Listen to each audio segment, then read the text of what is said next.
Hey everybody, how are y'all doing this afternoon? Um, Lucas asked me to keep this to 5 minutes as best I could, and my testimony can get kind of long-winded, so I'm going to breeze through it here real quick. Uh, at the age of 12, I was saved. Um, I went down the aisle crying like a little baby and asked Jesus to forgive me and come into my heart. I knew I needed to be saved at that time, and that's what I went and did. Unfortunately, when it was all said and done, I was pretty much just patted on the back and told to go make disciples, really, and I had no clue what to do. So I went back to school and tried to do the best I can, but kind of got shot down real quick. And uh, by the time I was 15, I was drinking, I was smoking, I was doing drugs, I was sleeping around with women, I was hooked on pornography, and just in a really bad place.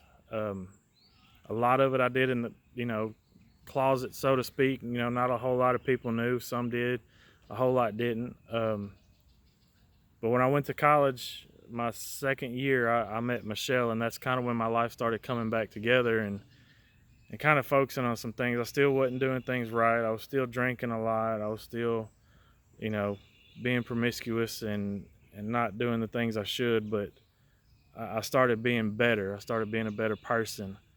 We graduated college, and we both, went to Florida to go to mechanic school for myself. It kind of got us away from our scene and helped out a lot, but I still struggled with drinking and pornography. And then we went to San Antonio from there, and we were there several years. It's where Maddie was born at, was in San Antonio. And when we decided to move back, it was really quick. It was a really quick move. It was a blessing, so to speak, because we put our house up for sale. It sold. We were back here within a month, and Michelle had a job, and Maddie was going to school, and it was a wonderful thing. So we came back to Calvary like we always said we would do, and I kind of just wanted to sit in the back. I didn't really want to get involved. I just didn't really feel like God could use me too much. And then Mr. Adam um, just kind of trapped me out in the boat on one lake trip one day, and just very quickly asked me, he said, "Hey, kind of like you to start helping with the youth." Well, I told him I had to think about it, and I paid him back for asking that question by chunking him 20 feet in the air off of an inner tube. So he got paid back, but I got to say it was the best thing ever, because when I started helping with you guys, I realized how much my testimony could help, because I know you guys are going through a lot of the stuff I did.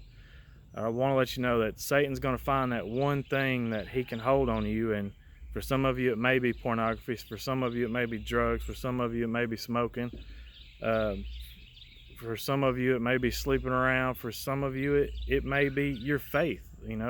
Satan started attacking my faith a little bit before winter retreat, and it was pretty rough. I wasn't sure what was going on, but I talked with Adam, and I read First John and talked with him about it, and realized I was saved.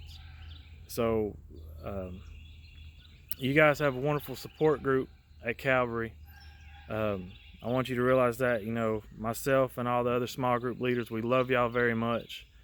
Hopefully this will also give you some insight of why I'm so tough on you guys on Wednesday nights.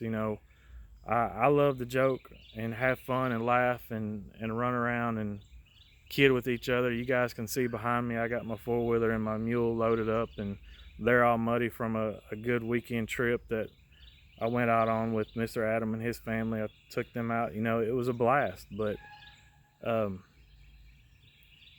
my varsity boys will tell you, when it's time to get serious about God, I want to get serious about God. I want you guys to do that also, because just what he can do for your life is amazing. I want to leave you guys with a couple verses. The first one's out of Isaiah chapter 40, verses 29 through 31. He gives strength to the faint and strengthens the powerless. Youths may become faint and weary, and young men stumble and fall. But those who trust in the Lord will renew their strength. They will soar on wings like eagles. They will run and not become weary. They will walk and not faint. And the last one is Matthew 11, verses 28 and 29. Come to me, all of you who are weary and burdened, and I will give you rest. Take up my yoke, and learn from me, because I am lowly and humble in heart, and you will find rest for your souls. For my yoke is easy and my burden is light. Guys, we love you. Wish we could be around with you guys right now so we could hug on you guys and let you know how much we care about y'all. If y'all need anything and have any questions, please get with one of us small group leaders, and we'll do what we can. God bless.